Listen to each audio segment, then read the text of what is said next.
عمدہ لباس کے حریص کفن کو یاد رکھ، عمدہ مکان کے شیدائی قبر کا گڑھا مت بھول، عمدہ غذاؤں کے دلدار کیڑوں مکوڑوں کی غذا بننا یاد رکھ۔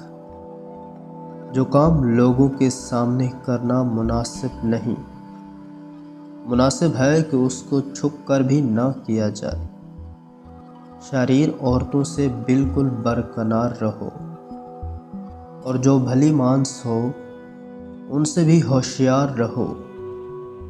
رحم کے زیادہ مستحق یہ تین شخص ہیں: وہ عالم جس پر جہل کا حکم چلے، وہ شریف جس پر کمینہ حاکم ہو، وہ نیکوکار جس پر کوئی بدکار مسلط ہو۔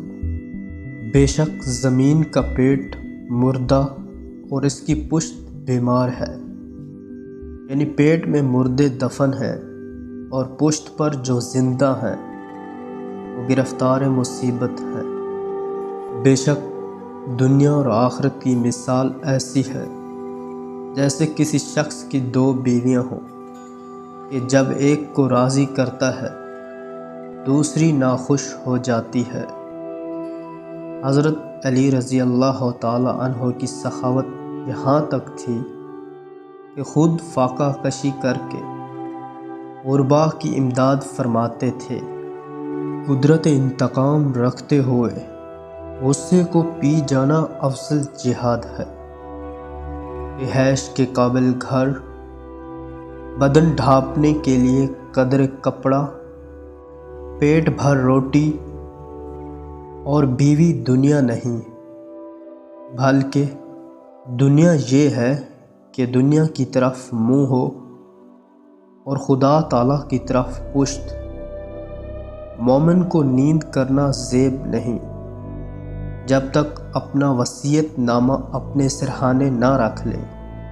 تم مشغول ہو ایسی چیز کے جمع کرنے میں جس کو کھا نہ سکو، تعمیر کرتے ہو ایسے مکان جن میں بس نہ سکو گے۔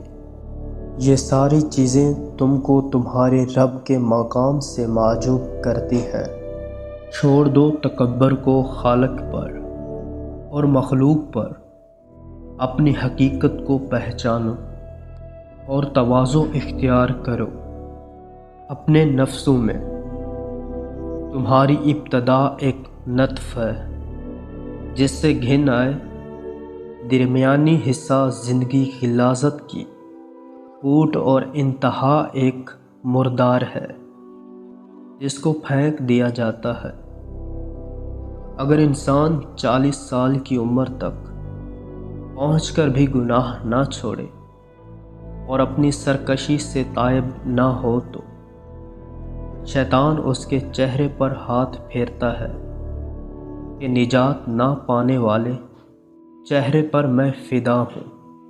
مومن درخت خرما لگاتا ہے اور ڈرتا ہے کہ کہیں اس کا پھل کانٹے نہ ہوں۔ منافق کانٹے بوتا ہے اور خواہش کرتا ہے کہ ان میں چھوارے لگیں۔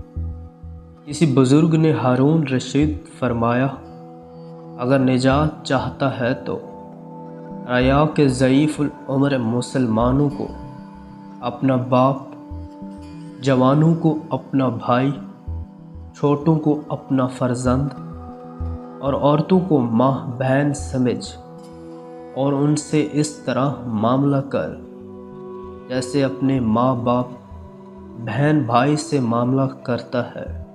عورت کا نامحرم مرد سے ملائم گفتگو کرنا بھی دخل بدکاری ہے، اور اس کا باریک کپڑے پہننا ننگی ہونے کے حکم میں ہے۔ فرمایا، سب سے زیادہ وہ دل روشن ہے کہ اس میں خلق نہ ہو، اور سب سے زیادہ سیاہ دل وہ ہے جس میں خلق نہ ہو۔ سب سے بہتر کام وہ ہے کہ اس میں اندیشہ مخلوق کا نہ ہو، اور سب سے زیادہ حلال لقمہ وہ ہے کہ جو اپنی کوشش سے ہو۔ سر میں شدید درد اٹھنے لگے تو فوراً منہ میں سفید زیرہ ڈال لو، درد فوراً ختم ہو جائے گا۔ جو شخص کثرت خواہشات سے اپنے دل کو مردہ بنائے، اس کو لعنت کے کفن میں لپیٹو اور ندامت کی زمین میں دفن کرو۔ خاموشی عبادت ہے بغیر محنت کے، خاموشی عبادت ہے بغیر محنت کے، ہیبت ہے بغیر سلطنت کے، قلعہ ہے بغیر دیوار کے، صحت یابی ہے بغیر ہتھیار کے۔ کرامین کاتبین کا قلعہ ہے مومنین کا، شیوا ہے عاجزوں کا، دبدبہ ہے حاکموں کا، مخزن ہے حکومتوں کا، جواب ہے جاہلوں کا۔